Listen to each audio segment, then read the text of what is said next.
En medio del funeral de mi hija, mi nieto de 7 años me miró y dijo con voz temblorosa: «Abuelo, la barriga de mamá está más grande». Y antes de que pudiera reaccionar, levantó la tela del vestido de su madre. Lo que vi me dejó helado. Si estás viendo este video, dale me gusta, suscríbete al canal y cuéntame en los comentarios desde qué ciudad de España estás escuchando mi historia. Quiero saber hasta dónde llega esta verdad. Entré con pasos pesados en la iglesia de San Miguel, en un pequeño barrio de Toledo, donde el olor a lirios blancos era tan denso que parecía envolverlo todo. Aquel día no era uno, más estaba allí para despedir a Laura, mi única hija. Los murmullos doloridos de vecinos, amigos y familiares resonaban en el templo como cuchilladas silenciosas. Caminé lentamente hacia el ataúd de roble colocado en medio de la nave central. La foto de Laura con su sonrisa luminosa y esos ojos verdes llenos de vida estaba junto a las flores.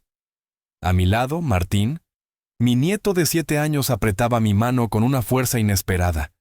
Llevaba puesta una camisa blanca que le quedaba grande, y el flequillo peinado con esmero por su tía Elena, mi cuñada. Esa misma mañana ahora estaba despeinado por el llanto.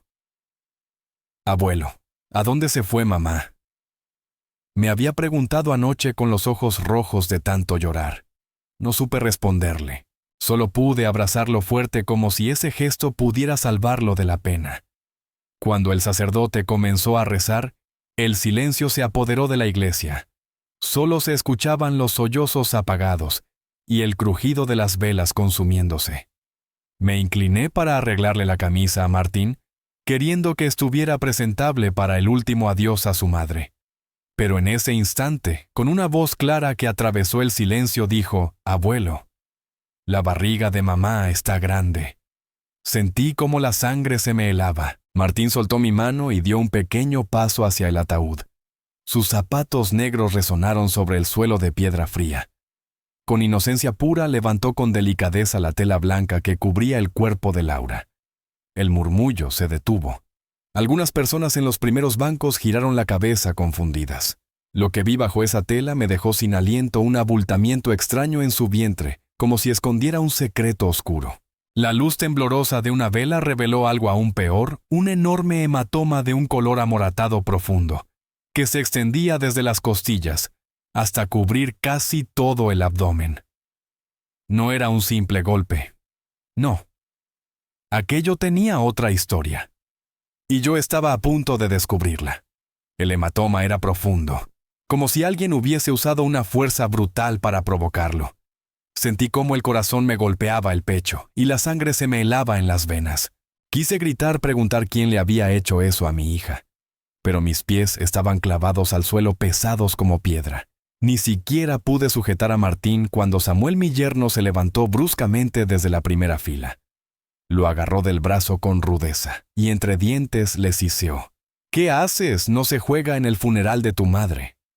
Su tono fue duro, pero yo vi el miedo en sus ojos. Un miedo que no era de dolor, sino de alguien que teme ser descubierto. Martín rompió a llorar con desesperación y su grito quebró el silencio solemne de la iglesia. «Yo no jugaba, abuelo, yo lo vi», sollozaba. La gente comenzó a murmurar. Varias miradas se dirigieron hacia el ataúd. Samuel, visiblemente alterado, lo alzó en brazos. Lo calmaba y al mismo tiempo lo regañaba, colocándose frente al cuerpo de Laura como un muro, como si quisiera ocultar algo. Abrazó a Martín con fuerza, le susurró algo al oído y me lanzó una mirada helada llena de advertencia. Mis manos temblaban mientras me aferraba al borde del ataúd para no caerme. La impotencia me golpeaba como una ola. Mi hija, mi pequeña Laura, la que había criado con tanto amor, yacía allí fría, con heridas que no podía comprender. Se cayó por las escaleras. Trauma en la cabeza, había dicho Samuel. Pero ese hematoma contaba otra historia. El sacerdote detuvo la lectura y me miró con compasión, como si quisiera preguntarme si estaba bien. Asentí débilmente, aunque por dentro me estaba desmoronando. Las campanas de San Miguel resonaron graves, empujando la ceremonia hacia el final. Pero para mí todo sonido desapareció. Solo quedó la imagen de ese moretón grabada en mi mente. El olor a lirios parecía pegarse a mi piel, colarse en mis pulmones, mezclándose con recuerdos que dolían. Nuestra casa en el barrio Santa Teresa, sencilla pero llena de risas, estaba ahora vacía. Recordé aquellas tardes en la cocina cuando Laura y yo hacíamos pan.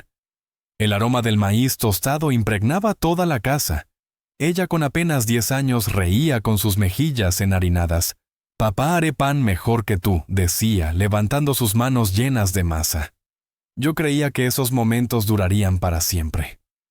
Pero todo cambió cuando apareció Samuel. Lo conoció una tarde de verano en una misa de la misma iglesia donde hoy la despedíamos. Alto, elegante, de palabras dulces. Laura tenía solo 22 años y trabajaba en una sastrería de la calle Comercio. «Papá, él dice que me dará un hogar, una familia de verdad», me dijo con los ojos llenos de esperanza. Nunca imaginé que aquel hombre que le prometió amor sería el mismo que hoy me helaría la sangre con su mirada.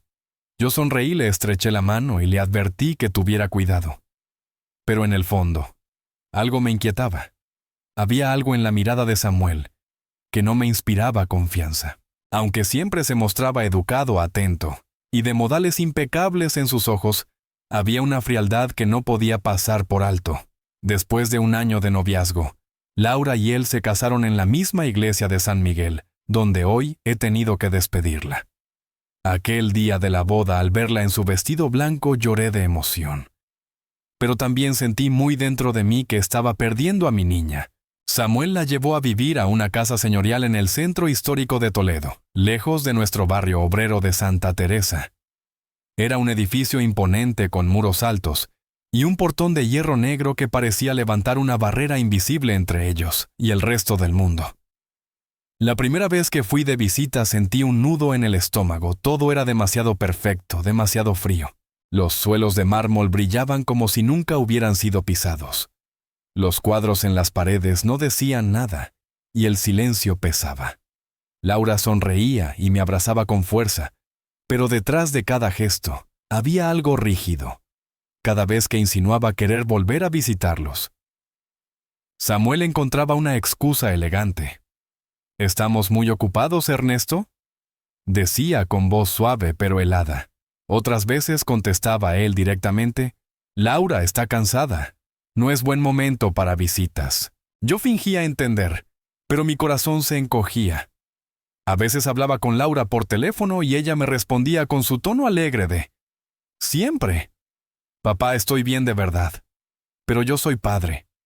Y podía escuchar cómo su voz temblaba, como si intentara ocultar algo. Una tarde no aguanté más, Laura. «Samuel te trata bien». Guardó silencio unos segundos y luego soltó una carcajada forzada. «Papá, te preocupas demasiado». Esa risa no era suya. Era una máscara frágil.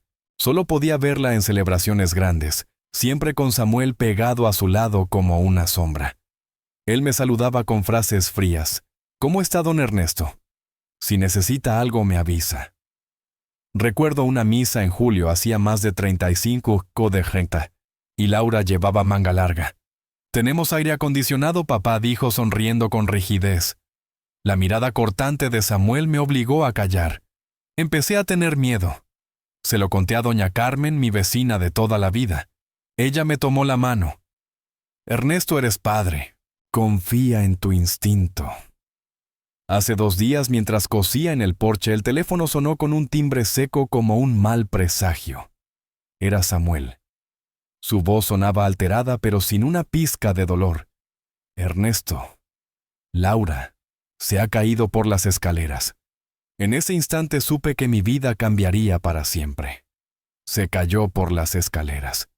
La llevé al hospital, pero el médico dijo que no sobrevivió. El golpe en la cabeza fue demasiado fuerte. Esas fueron las palabras de Samuel, frías, medidas, como si recitara algo que había ensayado 1000 veces. La aguja se me cayó de las manos y rodó por el suelo del porche. No recuerdo si grité o si solo lloré en silencio. Sentí que el mundo entero se derrumbaba bajo mis pies. Esa noche me senté frente al retrato de Amparo, mi esposa, que había fallecido hacía ya 10 años. Lloré hasta quedarme sin lágrimas, rogándole en voz baja que cuidara de Laura, convenciéndome o tratando de hacerlo de que había sido un accidente desgraciado. Me repetía que debía ser fuerte, que Martín me necesitaba más que nunca. Pero ahora, después de lo que vi en el funeral, sé que estaba equivocado. Los moretones en el vientre de Laura, las palabras inocentes de Martín, la mirada aterrada de Samuel. Todo era como un cuchillo afilado desgarrando la última pizca de fe que me quedaba. Eso no fue un accidente. Había un secreto terrible escondido en esa casa señorial, donde mi hija vivió sus últimos días. Cuando la gente en la iglesia de San Miguel empezó a dispersarse, yo permanecí inmóvil junto al ataúd de roble. Mi mano temblorosa acariciaba la tela de satén helada, como si pudiera retener el último calor de mi niña. Miré a mi alrededor, buscando entre los pocos que quedaban. Don Ramiro, susurré con la voz ronca. El señor Ramiro Fernández, dueño de la funeraria y amigo de toda la vida, estaba en un rincón acomodando ramos de crisantemos blancos. Al oírme, levantó la mirada con expresión compasiva y se acercó lentamente. Don Ernesto dijo con voz grave: «Debería descansar un poco. Hoy ha sido demasiado para usted». Pero yo negué con la cabeza y me aferré a su brazo. «Por favor, quiero ver a mi hija una vez más antes de que la entierren», susurré con una firmeza que me sorprendió. Don Ramiro vaciló. «Será muy doloroso», murmuró con un tono cansado de quien ha visto demasiadas tragedias. Pero yo no me moví. Mis ojos fijos en los suyos decían claramente que nada me detendría. Finalmente suspiró, asintió y dio una orden a sus ayudantes. Ellos empujaron el ataúd hacia una pequeña sala detrás de la iglesia. El aire allí era sofocante, con olor a desinfectante y flores marchitas. Seguí cada paso cargando con todo el peso de mi dolor. Don Ramiro, con las manos temblorosas, retiró la tela de satén que cubría el rostro de Laura.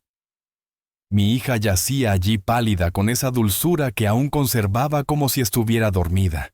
Extendí la mano y toqué su mejilla helada. «Por favor, déjeme ver su vientre», dije con voz temblorosa, casi suplicante. Don Ramiro levantó la vista. Sus ojos mostraban la lucha entre la compasión y la duda. Y entonces asintió lentamente. «¿Está seguro, don Ramiro?», pregunté con un hilo de voz, temiendo escuchar la respuesta. Él me observó con gravedad, y yo asentí sin atreverme a mirarle a los ojos, porque sabía que si dudaba un solo segundo, perdería el valor para enfrentar la verdad. Con extremo cuidado, don Ramiro levantó el vestido fúnebre de Laura, cada movimiento lento, como si también temiera lo que iba a encontrar bajo la luz amarillenta de la sala. Lo vi con una claridad brutal. Todo su vientre estaba cubierto de moretones, manchas negras y violáceas, como si una tormenta hubiera arrasado su cuerpo. Aquella no era una simple herida. Era una acusación muda, una verdad que me golpeaba sin compasión. Me incliné sintiendo cómo el corazón me retumbaba en el pecho, y vi algo aún peor.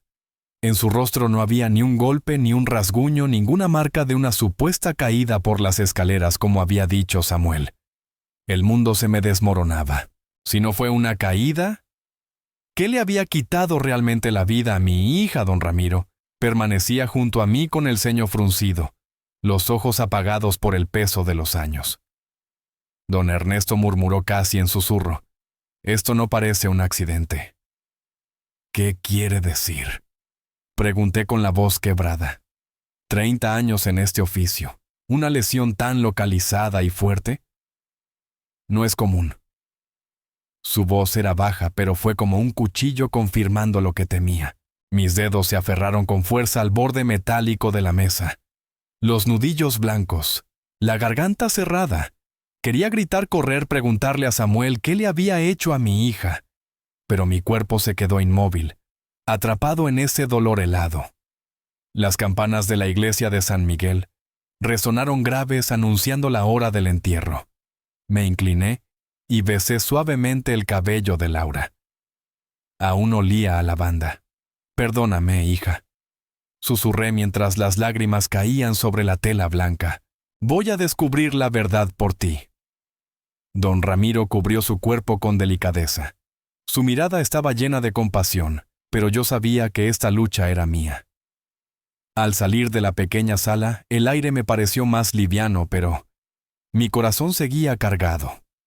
Vi a Samuel de pie al final del pasillo recortado por la luz temblorosa de las velas. Sus ojos eran fríos, filosos, llenos de advertencia. Un escalofrío me recorrió la espalda. Se dio la vuelta con rapidez, pero no antes de que yo viera el pánico en su mirada. En ese instante mis dudas se transformaron en certezas. La muerte de Laura no había sido un accidente. Samuel sabía algo. 2 días después del funeral me encontraba frente a la pesada puerta de hierro de la casa señorial donde Laura había vivido sus últimos años. Samuel había llevado a Martín a casa de sus padres tal vez para evitar enfrentarse conmigo. Empujé la puerta. El chirrido de las bisagras sonó como un presagio. El aire dentro era denso, impregnado de olor a pintura fresca y un frío que me erizó la piel. Avancé directo hacia la habitación de mi hija. Era la habitación donde ella solía dormir, donde soñaba sueños que ahora solo vivían en mis recuerdos. La puerta estaba entreabierta. La empujé suavemente y de inmediato, el perfume de lavanda tan propio de Laura me golpeó como un eco de su presencia. Ese aroma dulce y tierno aún impregnaba la almohada blanca solitaria sobre la cama. El corazón se me encogió como si alguien lo apretara con fuerza. Me quedé inmóvil un instante con la mano apoyada en el borde, imaginando que Laura aún estaba allí sonriéndome como cuando era niña. «Papá, quiero dormir un poquito más», solía decirme cada domingo por la mañana escondida entre las sábanas. Ahora solo quedaba el silencio pesado y cruel. Comencé a recoger sus cosas, cada vestido, cada blusa, doblándolos con cuidado y guardándolos en cajas de cartón. Cada prenda traía consigo un recuerdo. El vestido azul claro que le regalé cuando cumplió 18 años. El suéter rojo que tanto le gustaba ponerse en los inviernos fríos de Toledo. Trabajaba en silencio intentando contener las lágrimas, pero cada vez que tocaba una de sus cosas, el alma se me desgarraba. Al abrir el cajón de roble pegado a la pared, mi mano se detuvo. Allí, escondida bajo una fina capa de polvo, encontré una cajita de madera con grabados sencillos del tipo en el que las muchachas guardan sus tesoros más íntimos. La tomé con las manos temblorosas, sintiendo cómo mi corazón latía con fuerza, como si estuviera a punto de tocar un secreto prohibido. Me senté en la orilla de la cama, levanté la tapa, y lo que vi me dejó helado. Había un carnet de control prenatal de la Clínica Gineco-Obstétrica de Toledo, donde se leía claramente que Laura tenía 12 semanas de embarazo. También había un paquete de ecografías en blanco y negro y varias hojas escritas a mano, algunas manchadas con lágrimas. Pasé cada línea con el alma en vilo. Él volvió a enfadarse y me golpeó fuerte en el vientre, había escrito Laura. Pero creo que cuando sepa que estoy embarazada va a cambiar. En otra hoja. No me atrevo a decírselo a papá. Me da miedo que se preocupe. Voy a aguantar. Por nuestra familia. Y al final casi ilegible. Me duele mucho el vientre. Solo le pido a Dios que mi bebé esté bien. Mis manos temblaban. Apreté la cajita contra el pecho como si así pudiera abrazarla a ella y pedirle perdón por no haber visto las señales. Entonces, escuché el sonido seco de una llave en la puerta principal. Me sobresalté. Recogí las hojas, guardé la caja en mi bolso. El corazón me latía con furia. Samuel apareció en el marco de la puerta con olor a tabaco y un perfume barato que no era de Laura. Alzó una ceja al verme. «¿Todavía está aquí, suegro?», dijo con voz monótona pero cortante. En ese instante comprendí que la batalla apenas comenzaba. Samuel murmuró cortante: «Déjeme encargarme a mí». Su sonrisa, apenas dibujada en los labios, me provocó un escalofrío. Era la sonrisa de alguien que oculta más de lo que muestra. Contuve la rabia que me quemaba por dentro y forcé mi voz a sonar tranquila. «Quiero empacar yo mismo las cosas de mi hija», respondí seco sin apartar la mirada de él. Samuel se cruzó de brazos y se apoyó en la pared mirándome con indiferencia como si yo fuera un intruso en su casa. «Haga lo que quiera», dijo con una calma calculada, pero no tarde demasiado. «Martín me está esperando en casa». El nombre de mi nieto me atravesó el pecho como un cuchillo. Sabía que Samuel lo usaba como excusa para echarme. Apreté la caja y la bolsa contra mí, esquivando su mirada, y pasé por su lado con paso firme. Cuando salí de la casa ya estaba oscureciendo. El aire helado se colaba bajo mi abrigo. Sentía la cajita dentro del bolso como si ardiera exigiéndome actuar. El corazón me golpeaba el pecho no solo por lo que acababa de descubrir, sino también por la certeza que crecía en mí. Samuel estaba implicado en la muerte de Laura. No era solo un marido cruel, era alguien que escondía un crimen. Esa noche, de vuelta en mi casa del barrio Santa Teresa, me senté frente al pequeño altar donde reposaba la foto de Amparo, mi difunta esposa. Al lado ahora estaba también la imagen sonriente de nuestra hija. Encendí una vela. La llama iluminó el rostro dulce de Laura. Abrí la cajita de madera, releí sus palabras y las lágrimas volvieron a brotar.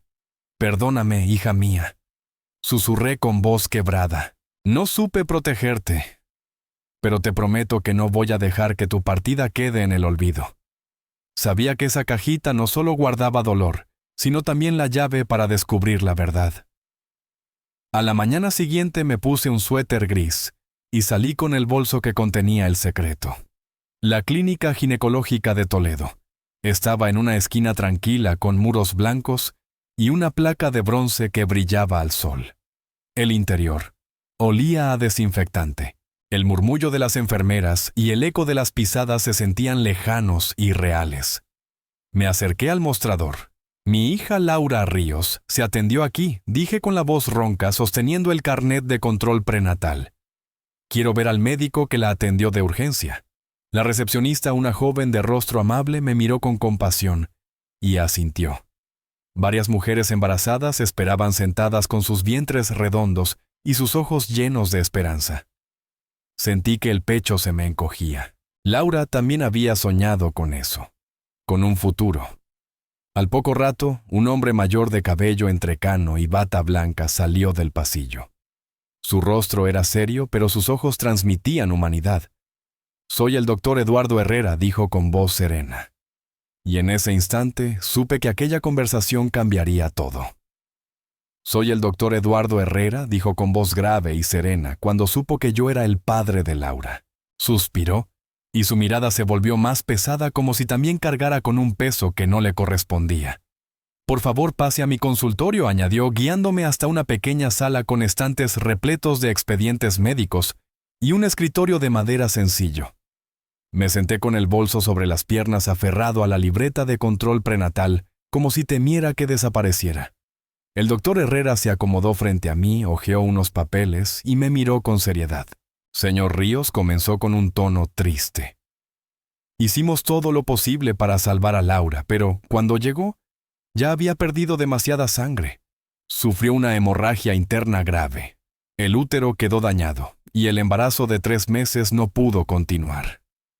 Sus palabras me atravesaron como un cuchillo. Ya sabía que Laura estaba embarazada, pero escucharlo de su boca fue devastador. Apreté el borde del escritorio con las uñas marcando la madera. «¿Fue por la caída en las escaleras, doctor?», pregunté, aunque ya conocía la respuesta. El doctor negó con firmeza. «En absoluto», dijo con seguridad. Su cuerpo no presentaba señales de traumatismo craneal ni fracturas, algo común en una caída de ese tipo. Hizo una pausa y añadió: «Todas las lesiones estaban concentradas en el abdomen, causadas por un golpe muy fuerte desde el exterior. Lo sospeché desde el primer momento». Sus palabras fueron como una ráfaga helada, confirmando lo que temía. Samuel había mentido. Laura no se había caído. Los moretones que vi en la iglesia no eran un accidente. Mi garganta se cerró. El doctor vaciló un segundo antes de continuar, bajando la voz. «Le informamos a su yerno, pero él solo pidió que hiciéramos el trámite lo más rápido posible y rechazó cualquier examen adicional». Un zumbido llenó mis oídos. Todo empezó a encajar. Samuel no solo sabía la verdad, la estaba ocultando. Había presionado para que el hospital cerrara el caso sin autopsia, como si temiera que algo saliera a la luz. «¿Por qué no me avisó?», pregunté con la voz temblorosa. «Laura es mi hija. Yo tenía derecho a saberlo. El doctor suspiró y bajó la mirada. Laura nos pidió que no la llamáramos, dijo con suavidad. No quería preocuparle. Pero usted tenía que saber la verdad. Bajé la cabeza. Mis lágrimas cayeron sobre la libreta empapando las fechas de sus putastas y sus citas. Gracias. Susurré aunque el agradecimiento me supo a dolor. En ese momento supe que ya no había vuelta atrás, iba a luchar por mi hija. Gracias por decírmelo. Susurré con la voz rota. El doctor Herrera asintió con la mirada de quien comprende el dolor, pero no puede aliviarlo. Me levanté lentamente, abracé con fuerza mi bolso y salí del consultorio. Afuera, en la sala de espera, varias mujeres embarazadas charlaban animadamente. Tenían los ojos llenos de ilusión. Al verlas un nudo me apretó la garganta. Mi Laura también había estado así, soñando con una familia feliz con un bebé en sus brazos. Pero todo eso le fue arrebatado no solo a ella, sino también a mi nieto al que nunca llegaré a conocer. Pasaron unos días. Fui al mercado central de Toledo a comprar un ramo de crisantemos blancos, las flores favoritas de Laura, para colocarlas junto a su retrato. Quería que su aroma aliviara aunque fuera un poco el peso de mi dolor. El mercado estaba lleno de gente. Las voces de vendedores y compradores se mezclaban con el olor de fruta madura y churros recién hechos. Caminé despacio apretando la canasta contra el pecho con el corazón pesado. Cada crisantemo blanco me recordaba a Laura a aquellos días en que era una niña, y corría por el campo detrás de casa con flores en la mano riendo a carcajadas. Papá, quiero ponerlas en el altar de mamá, solía decirme. Ahora compraba esas flores para su propio altar. El pensamiento me desgarraba por dentro. Al pasar frente al Café El Paraíso, un lugar elegante con grandes ventanales y muebles de madera pulida, levanté la vista sin pensarlo. Y la escena me heló la sangre. Samuel estaba allí junto a la ventana con la luz de la tarde iluminándole el rostro. Tenía una sonrisa que no le había visto desde el entierro. Frente a él estaba Verónica Chávez, su secretaria. Rubia, labios rojos, sonrisa radiante. Estaban sentados demasiado cerca, hombro con hombro, como una pareja perdida en su propia burbuja. Me escondí detrás de una fila de macetas, el corazón golpeando con fuerza. La reconocí al instante, la había visto en la cena de empresa 2 años atrás. Recuerdo la mirada forzada de Laura aquella noche, su vestido verde claro y su silencio incómodo. Verónica, en cambio, deslumbrante con esa sonrisa demasiado perfecta. Samuel puso la mano sobre su hombro y se inclinó hacia ella. Verónica rió entre dientes. Sus dedos entrelazados brillaron bajo la luz de la ventana. Mi hija había muerto hacía menos de 40 días. La tierra sobre su tumba aún estaba húmeda. Y él ya reía con otra mujer. La rabia me subió como fuego. Apreté con fuerza el asa de la canasta, conteniéndome para no irrumpir allí mismo. En ese instante supe que Samuel no solo escondía un crimen, sino que ya había pasado página. Y sin embargo, Samuel estaba allí riendo feliz junto a su amante, como si Laura nunca hubiera existido. La ira me hizo temblar. La canasta de flores se inclinó en mis manos y unas cuantas margaritas blancas cayeron esparcidas en la acera, aplastadas bajo los pasos indiferentes de los transeúntes. Quise irrumpir en el café, gritarle, preguntarle por qué traicionó a mi hija, por qué la dejó sola con ese dolor. Pero respiré hondo y me obligué a mantener la calma. Si actuaba impulsivamente, todo se convertiría en rabia y acusaciones que él negaría con facilidad. Necesitaba pruebas, tiempo para desenmascararlo. Los vi incorporarse. Samuel pagó con movimientos seguros. Verónica se apoyó en él con una familiaridad que me revolvió las entrañas. Subieron a un coche negro que brilló al sol y se marcharon ajenos al mundo. Las margaritas quedaban pisoteadas a mis pies, trozos de papel y pétalos a los que me aferré como quien recoge recuerdos rotos. Me agaché despacio y recogí cada flor con manos temblorosas. Cada una era un pedazo de Laura, su risa cuando recogía flores del campo las mañanas en que traía margaritas a la cocina. Mientras las colocaba en la canasta vacía, una idea fría y concreta fue tomando forma en mi mente. Verónica no era inocente. Sabía algo. Y si no lo sabía, lo ocultaba. Tenían que pagar. No por venganza ciega, sino para que la verdad saliera a la luz y Laura no quedara olvidada. A la mañana siguiente me levanté con una determinación que me quemaba por dentro. Me vestí con el suéter gris y la bufanda que mi mujer Amparo me tejió años atrás. Dejé a Martín con la vecina de confianza y salí con la cajita en el bolso. Decidí enfrentarme a Verónica, pero con cabeza. La confrontación directa sin preparación me haría quedar en ridículo. Iría a hablar con ella, pero antes reuniría datos. La constructora de Samuel tenía su sede en un edificio moderno del centro. No entré. Me instalé en una cafetería modesta frente a la puerta, en un rincón donde podía observar sin llamar la atención.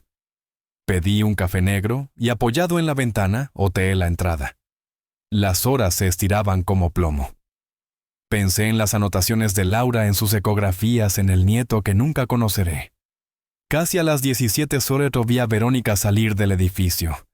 Llevaba un vestido rojo intenso, tacones que marcaban cada paso con autoridad y una sonrisa altiva que me revolvió el estómago. Caminó con tal despreocupación que parecía no saber del abismo que dejó tras de sí. La observé cruzar la acera y mientras lo hacía su teléfono vibró. Alzó la vista, habló en voz baja y riéndose se metió en un taxi. Su gesto fue la confirmación que necesitaba. Guardé las margaritas en el bolso, me ajusté la bufanda y supe que el siguiente paso debía ser metódico: hablar con quien la vio entrar y salir, conseguir testigos, documentar cada movimiento. Hoy no habría gritos. Hoy comenzaba la búsqueda de pruebas. Por Laura, por Martín, por la verdad. Su cabello rubio suelto brillaba con la luz del atardecer. Al verla tan despreocupada, sentí la sangre subir a la cabeza. Laura llevaba menos de un mes enterrada, y ella, la que había contribuido a derrumbar su vida, paseaba como si no existiéramos. Me levanté sin pensar, pagué el café, y la seguí manteniendo distancia y respirando con la calma fingida de quien prepara una emboscada. Verónica se sentó en una cafetería discreta junto al Parque Tánger. Pidió un zumo y miraba el teléfono con una sonrisa tenue. Me acerqué sin anunciarme, tiré de la silla y me planté delante de ella. Dejé la cajita sobre la mesa con un golpe que la sobresaltó. Sus ojos, al principio desdeñosos, mostraron un destello de pánico que intentó borrar al instante. «¿Qué hace usted aquí?», balbuceó recobrando la pose. «Esto no le incumbe». Abrí la bolsa y fui dejando sobre la mesa las fotos del café El Paraíso, Samuel y Verónica, tomados de la mano, riendo, tan reciente todo. Luego dejé caer las hojas del diario de Laura. Sus palabras, tan íntimas y doloridas, cayeron como una sentencia sobre la mesa. «Laura estaba embarazada», dije con la voz cortante. «Y vosotros lo sabíais». La máscara de Verónica se resquebrajó. Sus dedos temblaron, el vaso vibró.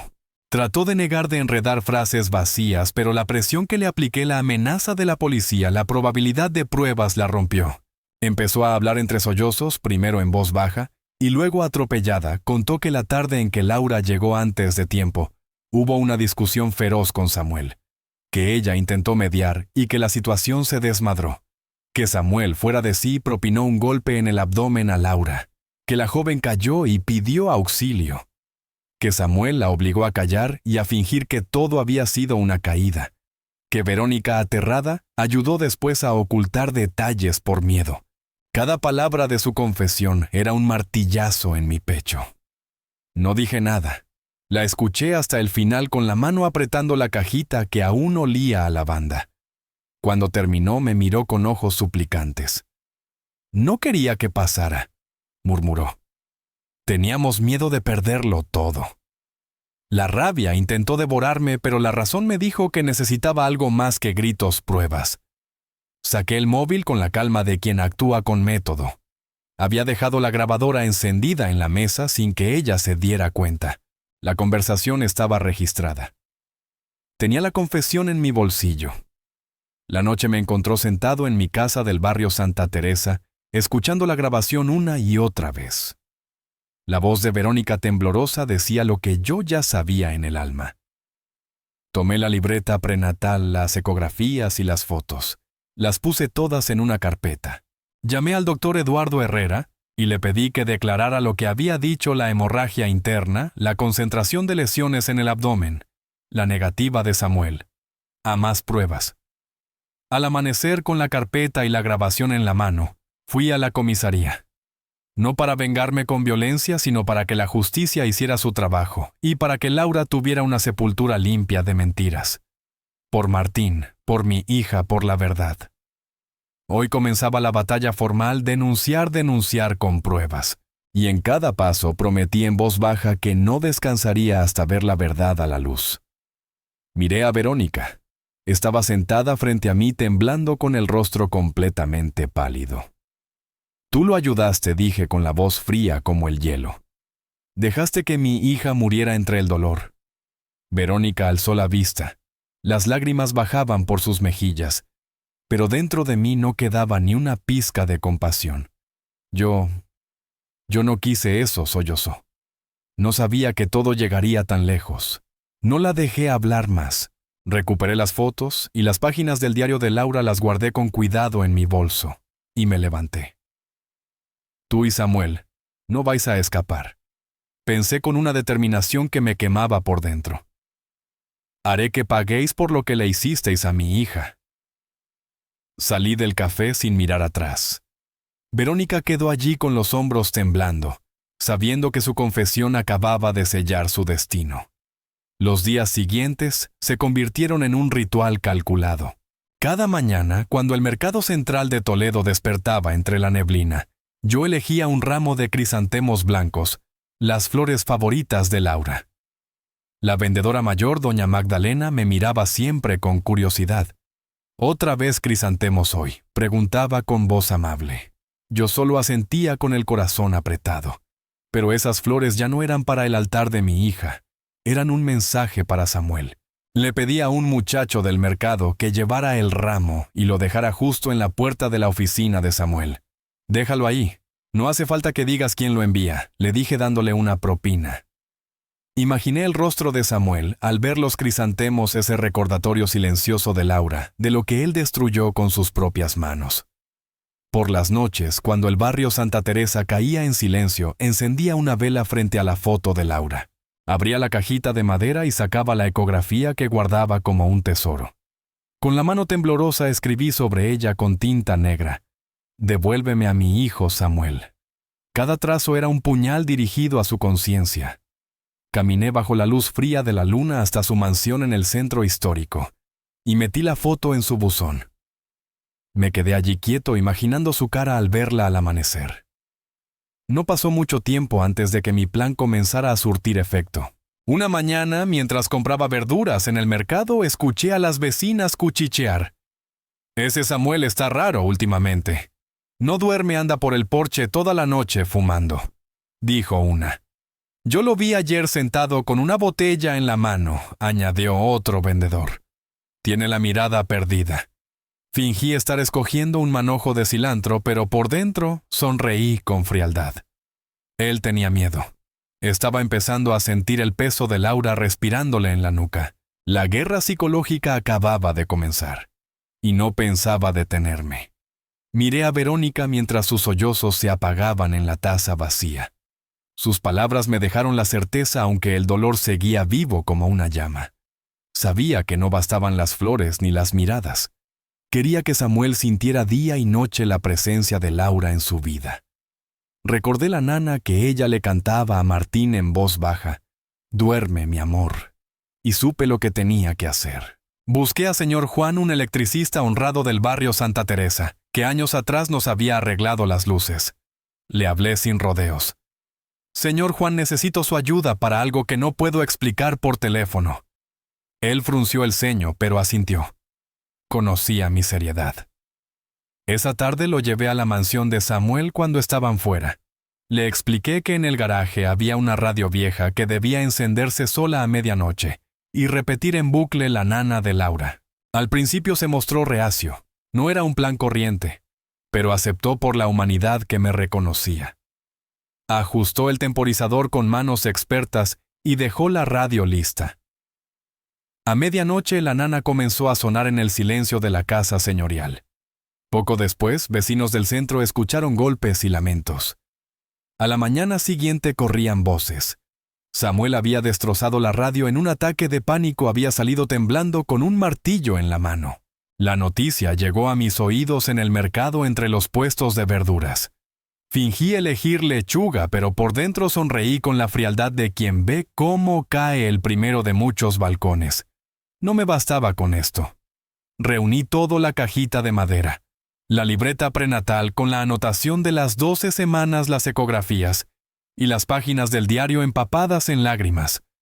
Y sobre todo, la grabación de la confesión de Verónica. Esa cinta era la prueba definitiva.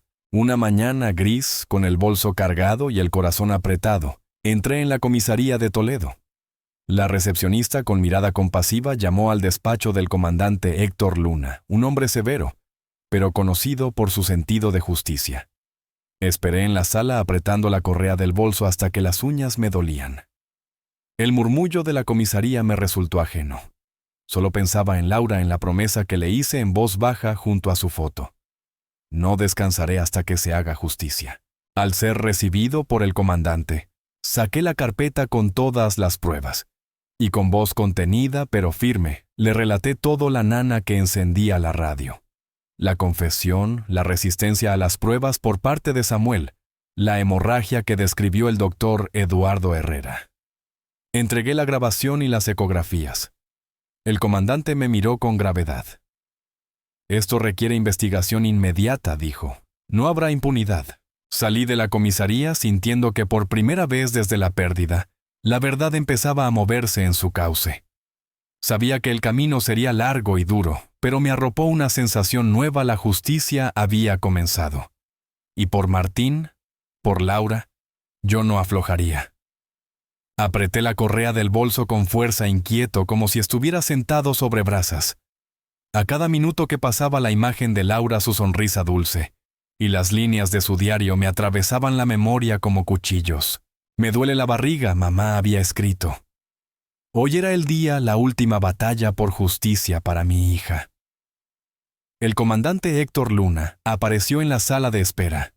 Era un hombre de mediana edad, con el rostro endurecido y los ojos fríos y calculadores. Me condujo a su despacho y señaló la silla frente a su escritorio de madera oscura. «Señor Ríos, ¿por qué ha venido?», preguntó con voz grave. No respondí al instante. Abrí el bolso y fui colocando uno a uno los objetos sobre la mesa. La cajita de madera de Laura, la libreta prenatal, las páginas del diario, las fotos de la ecografía. Y finalmente, el móvil con la grabación de Verónica, mi hija. Laura Ríos no murió por una caída, dije con voz temblorosa pero firme. Y esto lo demuestra. El comandante frunció el ceño. Escuchó con atención la grabación, la voz quebrada de Verónica narrando la noche en que Samuel la atacó cruelmente. Cuando terminó, me miró con una frialdad que no era desinterés, sino determinación. «Esto es suficiente para abrir una investigación penal», dijo. «Pero debes saber que no será fácil». «Estos casos tardan. Estoy preparado», respondí sin titubear. «Haré lo que sea necesario por mi hija». Al día siguiente me avisaron: Samuel había sido arrestado al salir de su oficina. No estuve presente, pero pude imaginarlo. Él con su traje impecable, su sonrisa ensayada, y de repente rodeado de policías, esposado ante la mirada atónita de sus compañeros. «Soy inocente», gritó según dijeron, pero su voz sonó ahogada, quebrada. Lo más duro fue saber que Martín, mi nieto de 7 años, presenció el arresto. Abrazaba a su osito de peluche, el mismo que Laura le había cosido, gritando desesperado por su padre. Quise correr y abrazarlo, pero supe que era mejor que enfrentara una verdad dolorosa, a vivir engañado toda la vida. La audiencia preliminar llegó semanas después. Me senté en la primera fila con un traje negro sencillo y un pañuelo bordado con margaritas, el favorito de Laura, entre mis manos. La fiscal, una mujer joven de mirada aguda, presentó una por una las pruebas, la libreta prenatal, el diario, las ecografías, Y por último, la grabación de la confesión de Verónica. Cada objeto era un puñal que se clavaba en Samuel y en mi corazón. Cuando sonó la voz temblorosa de Verónica, tuve que apretar el pañuelo con fuerza para no romperme. Ella también fue citada. Entró sin la arrogancia de antes, con el cabello recogido y el rostro pálido. Bajo la presión de la fiscal y el juez, con la voz apenas audible, admitió todo. Y en ese instante sentí que Laura no estaba sola. La verdad por fin empezaba a abrirse camino. Samuel enloqueció cuando Laura nos descubrió. No pude detenerlo, esas palabras salieron temblorosas de los labios de Verónica, pero su eco retumbó en toda la sala del tribunal como un trueno. Hubo un murmullo general. Para mí, sin embargo, no fue una sorpresa, era simplemente la confirmación de aquello que mi corazón ya sabía, desde la noche en que enterré a mi hija. Miente, todo es mentira, yo no hice nada, gritó Samuel de pie en el banquillo de los acusados. Intentaba culpar a Verónica, pero sus ojos delataban un pánico profundo, el de quien ya no encuentra salidas. Lo observé con una frialdad que me sorprendió a mí mismo. No quedaba ni un gramo de compasión por quien había traicionado la confianza de mi familia y arrebatado la vida de Laura y de mi nieto no nacido. Cuando el juez dictó prisión preventiva para Samuel mientras continuaba la investigación por homicidio y violencia doméstica, el hombre que alguna vez fingió ser encantador se desplomó aferrándose a los barrotes con el rostro blanco como la cal. El sonido seco del mazo fue como un golpe limpio cerrando años de mentiras. Respiré hondo. Sentí el pecho un poco más liviano, aunque el dolor seguía ahí clavado como un ancla. La justicia puede tardar, pero la verdad siempre encuentra su camino. Salí de la sala con el pañuelo bordado con margaritas entre las manos. Esto lo hago por ti, Laura. Susurré con lágrimas deslizándose por mis mejillas. No me detendré. Esa tarde llevé un ramo de margaritas blancas, las flores favoritas de Laura, al cementerio de Toledo. El aire era sereno, apenas moviendo los pétalos. Me arrodillé ante la lápida acariciando su nombre grabado en piedra. Laura, mi amor, dije con la voz quebrada. Todo ha terminado. Él pagará por lo que te hizo. Descansa en paz. Las lágrimas humedecieron la tierra mezclándose con las flores. Cerré los ojos y recordé las tardes en que cocinábamos juntos en la pequeña cocina del barrio Santa Teresa, las risas de Laura, sus abrazos y su voz cálida diciéndome: «Papá, eres el hombre más fuerte que conozco». A la mañana siguiente decidí transformar ese dolor en algo más grande. Fui a la sede de la Asociación Mujeres Valientes, en el centro de Toledo, una organización que lucha contra la violencia doméstica. Era un edificio sencillo con paredes azul claro y carteles que alentaban a no rendirse. Entré con el bolso apretado contra el pecho. Dentro la cajita de madera de Laura. Me recibió Teresa, la directora, una mujer de mediana edad con mirada bondadosa pero firme. Me ofreció una silla frente a un mural lleno de cartas de agradecimiento de mujeres que habían logrado salir de su propio infierno. «¿En qué puedo ayudarle, señor Ríos?», me preguntó con voz serena. La miré fijamente con el corazón latiendo con fuerza. «No quiero que ninguna otra mujer pase lo que mi hija sufrió», respondí. Ese día comprendí que mi lucha no terminaba con Samuel en prisión. Recién empezaba. Por Laura, por todas. «Señor Ríos, ¿qué le ha traído hasta aquí?», me preguntó Teresa con una voz cálida pero muy seria. Respiré hondo y comencé a contarle mi historia desde aquel día en que Laura murió.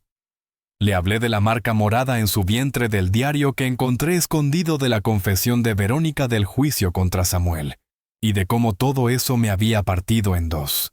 No pude contener las lágrimas cuando hablé de Martín, de mi nieto que no alcanzó a nacer, ni de la culpa que cargaba por no haber visto las señales a tiempo.